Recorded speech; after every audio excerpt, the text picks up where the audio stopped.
আসসালামু আলাইকুম রহমতুল্লাহি ওবরকাতুহু। সম্মানিত দর্শক, ডক্টর মোহাম্মদ ইউনূসের ১৭ কিংবা ১৮ মাসের শাসন, এটিকে কিভাবে মূল্যায়ন করবেন? তিনি কি সফল হয়েছেন নাকি ব্যর্থ?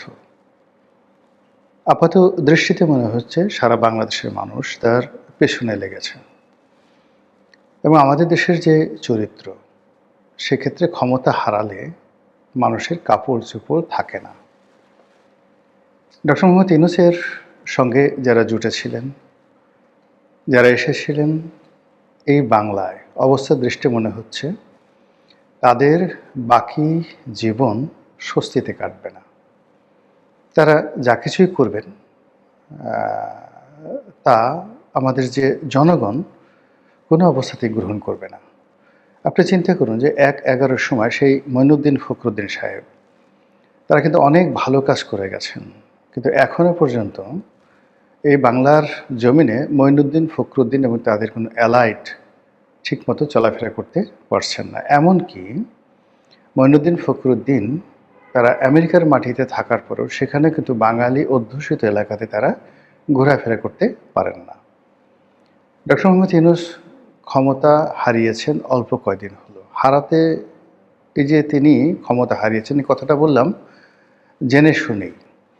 মূলত পরিস্থিতি যেভাবে এগোচ্ছিল তাতে মনে হচ্ছিল যে তিনি ক্ষমতায় থাকবেন, এত সহজে তিনি ক্ষমতা দেবেন না। কিন্তু যেভাবে তেল তেল করে একেবারে আব্বা আব্বা করে, বলতে গেলে নিয়তির টানে ক্ষমতা যেভাবে হস্তান্তরিত হয়ে গেল, সেখানে কি আসলে ডক্টর মোহাম্মদ ইউনূসের কিছু করার ছিল?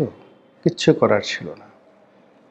আমাদের বুদ্ধি অল্প, কিন্তু এই কথাগুলো আমরা অনেক আগে বলেছি যে তারেক রহমান সাহেব যেদিন দেশে আসবেন, ওই দিন থেকে যমুনার কোনো গুরুত্ব থাকবে না।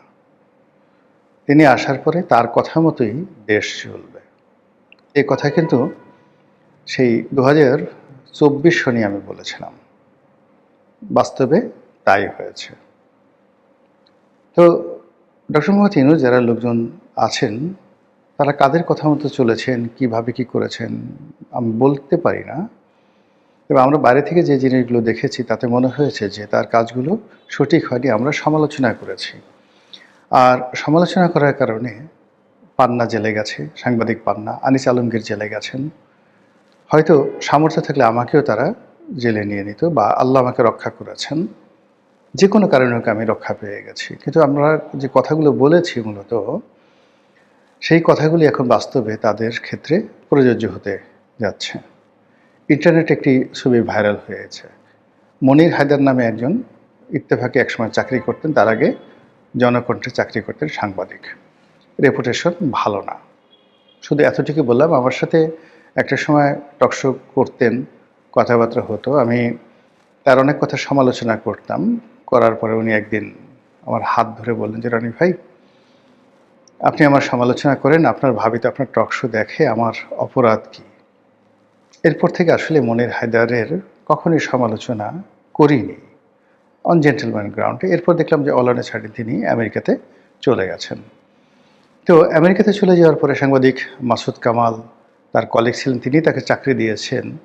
তো তার কাছে শুনলাম তার আমলনামা, যেটা আমি জানতাম না। মানে কীভাবে তার চাকরি হলো, কীভাবে তিনি সেই চাকরি করতেন, ইত্যাদি ইত্যাদি সব কিছু। এরপরে একজন রাজনৈতিক ব্যক্তিত্ব, মিরপুরে এস এ খালেক সাহেবের যে ছেলে সাজু, এবার নির্বাচনে দাঁড়িয়েছেন, তিনি কথা প্রসঙ্গে একদিন মনির হায়দারের কথা বললেন। তো মনির হায়দারের কথা বলার পরে তিনি একেবারে রীতিমতো আঁতকে উঠলেন, যে বললেন যে, আরে বলেন কি, ও তো এই করেছে, আমার সাথে এই করেছে, আমার বিরুদ্ধে রিপোর্ট ছাপিয়ে তারপরে সেটা আমার কাছ থেকে প্রতি মাসে মাসে ওই আমাদের 10,000 না 15,000 টাকা করে আমার কাছ থেকে নিয়েছে। একই অবস্থা এহসানুল হক মিলন। এহসানুল হক মিলন যখন মন্ত্রী ছিলেন, তার বিরুদ্ধে একবার রিপোর্ট ছাপা হলো। আবার কি কারণে যেন এহসানুল হক মিলনের সাথে তার খুব ভালো বন্ধুত্ব হয়ে গেল। একজন সাংবাদিক আছেন পরিচিত, এহসানুল হক মিলনের পরিচিত। তো তার নাম মিস্টার পাটোয়ারি, বিটিভিতে একসময় কাজ করতেন, বেশ সিনিয়র সাংবাদিক, এখন টকশো করেন। তো তিনি একদিন গিয়ে দেখলেন যে এহসানুল হক মিলন যখন মন্ত্রী তখন তার সাথে একই বিছানায় মনির হায়দার শুয়ে আছে। তখন তিনি এহসানুল হক মিলনকে রীতিমতো একটু কটু বাক্য বললেন, বকাঝকা করলেন যে ২ দিন আগে যেই লোক আপনার বিরুদ্ধে রিপোর্ট করেছে আজ আপনি তার সঙ্গে গলাগলি করে বেডরুমে শুয়ে আছেন। আপনি তো মানে নির্বুদ্ধিতার একটা সীমা আছে। কথা সত্য মিথ্যা পাটোয়ারি সাহেব বলতে পারবেন আর এহসানুল হক মিলন বলতে পারবেন। আমি শুনেছি আর পাটোয়ারি সাহেব আমাকে এই কথা বলেছেন। আমাকে নিষেধ করেনি, তাই আমি কথাটা মিডিয়াতে বলে দিলাম। তো এই হলো মনির হায়দারের ক্যারেক্টারিস্টিক্স। সেই মনির হায়দার পূর্ণ সচিবের মর্যাদায় যখন ডক্টর মোহাম্মদ ইউনূসের কাছে এলেন এবং সারাদিন ঘোরাফেরা করলেন এবং এদের একটা সিন্ডিকেট আছে, মনির হায়দার, মোস্তফা সরোয়ার ফারুকী, আসিফ নজরুল, তারপরে এর সঙ্গে সঙ্গে আবার সেই আরেকজন ভদ্রলোক ছিলেন, মারা গেছেন, আমেনা মহসিনের হাজব্যান্ড ছিলেন। তো এরা সবাই একসাথে চলতেন। এদের অনেক অভ্যাসই প্রায় সেম ক্যাটাগরি। আপনি তো বুঝতে পারছেন সেম ক্যাটাগরির মানে পানীয় ঠানীয় পান করা, যে কোনো, সেটা কোকাকোলা হোক বা অন্য যে কোনো জিনিস হোক, একসাথে পান করার অভ্যাস এদের রয়েছে।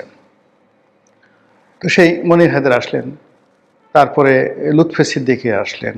লুৎফে সিদ্দিকী এই মানুষটি মানে কি বলবো, মানে এর বাবা আইজি সাহেব ছিলেন, খুব ভালো মানুষ ছিলেন। তারপর তার মা রেহানা সিদ্দিকী, তিনি একজন ভালো শিল্পী ছিলেন।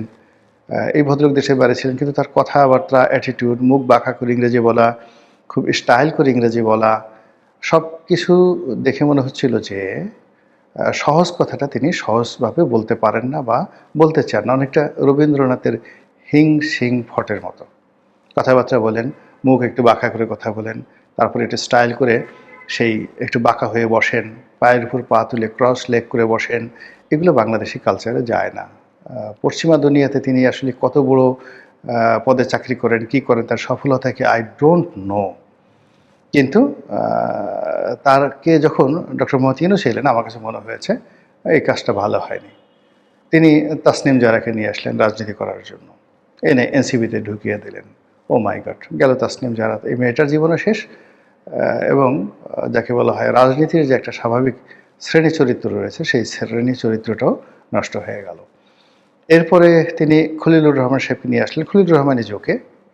আমি ওনার সাথে যখন ছিলেন, খলিলুর রহমান সাহেব কথাবার্তা কম বলতেন, কিন্তু ইদানিং তিনি বাংলা এবং ইংরেজিতে কথাবার্তা বলছেন, আমার ভালো লাগছে। যদিও তিনি পশ্চিমা ধাঁচের মানুষ, বিএনপি তাকে নিয়ে বিপদে পড়বে বই মানে স্বস্তিতে থাকবে না। He is representing America and American will and desire. তো আমেরিকান উইল এবং ডিজায়ার নিয়ে তিনি ক্যাবিনেটে ঢুকে আছেন। এটা অনেকটা সেই ব্রিটিশ ভাইস রয়ের মতো, বা ধরুন মার্কিন রাষ্ট্রদূতের ৩-৪টি রাষ্ট্রদূত ক্যাবিনেটে ঢুকে আছে। খলিলুর রহমান মিন্স ডোনাল্ড ট্রাম্পের ছায়া জনাব তারেক রহমান সাহেবের ভিতরে ঢুকে আছে, not to help, just to govern, just to instruct. তো এই খলিলুর রহমান সাহেব যত ভালো মানুষই হন না কেন, তিনি তো আমেরিকার যে ডিপ স্টেট পলিসি, সেই পলিসির সাথে সম্পৃক্ত বলে অভিযুক্ত। কাজেই সেখানে আমেরিকার স্বার্থ রক্ষা করতে গিয়ে তিনি যেভাবে ডক্টর মোহাম্মদ ইউনূসকে ডুবিয়েছেন, একইভাবে তারেক রহমান সাহেবের যে ডুবন্ত ডুবন্ত তারেক রহমান, এটার একটি স্পষ্ট প্রতিচ্ছবি আপনি খলিলুর রহমান সাহেবের মুখের দিকে তাকালে আপনি বুঝতে পারবেন। যদিও সে, আমি বললাম, ভালো মানুষ এবং শিক্ষিত এবং সজ্জন ব্যক্তি। এরপরে যেটি বললাম যে ওনার সাথে সাথে উনি নূরজাহান বেগমকে এনেছেন। এটা নিয়ে আমি প্রথমে খুব সমালোচনা করেছিলাম যে দেয়ার আর ম্যানি পার্সোনাল ম্যাটার্স। অনেকেরই প্রেমিকা থাকে, অনেকেরই ভালো লাগার মানুষ থাকে, আত্মীয় স্বজন থাকে, খালাতো ভাই, মামাতো ভাই, শালা, সম্বন্ধী, অনেক কিছু থাকে, কিন্তু it should not be in public. আপনি টয়লেটে যে কাজগুলো করবেন, ঠিক টয়লেটে আপনার ভালোবাসার কাজগুলো আপনি খাবার টেবিলে আনতে পারেন না। খাবার টেবিলের ভালোবাসার যে কাজগুলো, এগুলো আপনি বিছানায় বালিশের নিচে নিতে পারেন না। আপনি চিন্তা করুন তো, 3টি রোস্ট বা 4টি খাসির লেগ রোস্ট আপনি বালিশের নিচে নিয়ে ঘুমালেন, লোকজন আপনাকে কী বলবে? পাগল বলবে। অথচ আপনি যদি একই কাজ ওই লেগ রোস্ট নিয়ে মুখের কাছে নিয়ে নাচেন, গান ডাইনিং টেবিলে এই কাজগুলো করেন, আপনাকে কেউ মন্দ বলবেন না। কিন্তু একই কাজ আপনি বেডরুমে করলে লোকজন আপনাকে মন্দ বলবে। আর আপনি যে কাজগুলো বেডরুমে করেন, সেই কাজগুলো যদি মসজিদের ধারে কাছে গিয়ে একটু করার চেষ্টা করেন বা কথাবার্তা ওই ধরনের কথাবার্তা বলার চেষ্টা করেন, লোকজন আপনাকে জুতা পিটা করবে, রীতিমতো জুতা পিটা করবে। যে আচরণ আপনি মশার সাথে করেন, একই আচরণ আপনি মাছির সাথে করতে পারেন না। যে আচরণ আপনি মশা এবং মাছির সঙ্গে করেন, সেই আচরণ আপনার প্রিয়তমা যদি আপনার গালে চিমটি কাটে, আপনি মশা মাছির মতো তার সাথে আচরণ করতে পারেন না। দেয়ার আর ম্যানি ম্যানি থিংস। তো এখন ডক্টর মোহাম্মদ ইউনূস তার পরিবার, ঘর, সংসার, গ্রামীণ ব্যাংক এবং রাষ্ট্রের যে কর্ম সব একত্র করে ফেলেছিলেন। এখানে একদিকে লামিয়া মোর্শেদ, আর একদিকে নূরজাহান, একদিকে তার বাংলাদেশি কন্যা, অন্যদিকে তার আমেরিকান কন্যা, একদিকে তার গ্রামীণ ব্যাংক, অন্যদিকে তার গ্রামীণ ফোন, একদিকে তার নোবেল পুরস্কার, অন্যদিকে তার প্রধান উপদেষ্টা পদ, একদিকে জামাতের প্রতি ভালোবাসা, অন্যদিকে সেই এনসিপিকে দিয়ে দীর্ঘমেয়াদী কিছু করার চেষ্টা, অন্যদিকে তারেক রহমান সাহেবের সাথে একটা সমঝোতার চেষ্টা, সব মিলিয়ে এমন একটা লেজে গোবরের অবস্থা তিনি করে ফেলেছিলেন, যার ফলে তার এই ১৭ মাসে যে দুর্বিষহ ঘটনার সময় ঘটেছে বাংলাদেশের রাজনীতিতে, বাংলাদেশের অর্থনীতিতে, বাংলাদেশের সমাজ ব্যবস্থায় এবং রাষ্ট্রযন্ত্রের যে গুরুত্বপূর্ণ যে জায়গাগুলোর যে অস্তিত্ব ছিল, যে স্ট্রেংথ ছিল, শক্তি ছিল, সবগুলো তছনছ হয়ে গেছে। ১৭ মাসের বিচার ব্যবস্থা, সেটা হাইকোর্ট থেকে শুরু করে নিম্ন আদালত, ১৭ মাসের পুলিশি ব্যবস্থা, আইজির অফিস থেকে শুরু করে থানা, ১৭ মাসের রাজনীতি, আওয়ামী লীগ, বিএনপি, জামাত, সবার মধ্যে যে পারস্পরিক যে সম্পর্কটা ছিল সব ভেঙে চুরে চুরমার খান খান হয়ে গেছে, যেটিকে বলা হয় ভাতৃঘাতী সংঘাত। রাজনীতিবিদদের মধ্যে যদি সংঘাত শুরু হয়, এই সংঘাত দীর্ঘদিন চলতে থাকে। যে বিষবৃক্ষ ডক্টর মোহাম্মদ ইউনূসের জমানাতে আওয়ামী লীগের মনে বপিত হয়েছে, যে বিষবৃক্ষ বিএনপির মনে বপিত হয়েছে, জামাতের মধ্যে বপিত হয়েছে এবং এনসিপির মধ্যে বপিত হয়েছে, কোনো অবস্থাতেই এই বিষবৃক্ষ আগামী ২০ বছরে যাবে না। শুধু নিত্য নতুন ধুত্রা গাছ উৎপন্ন হবে, ধুত্রার ফালুন তৈরি হবে, আর সেই ধুত্রার গাছের বিষ একেবারে কালবৈশাখীর শক্তি নিয়ে প্রবল বেগে এই ধুত্রার বিষ ডক্টর মোহাম্মদ ইউনূসের দিকে ধাবিত হবে। মহান আল্লাহ জানেন তার শেষ পরিণতি কী, এবং আমরা কেউ জানি না, আমরা শুধুমাত্র তার জন্য দোয়া করতে পারি। মহান আল্লাহ আমাদের সবাইকে হেদায়েত দান করুন এবং হেফাজত করুন। আসসালামু আলাইকুম ওয়া রাহমাতুল্লাহি ওয়া বারাকাতুহু।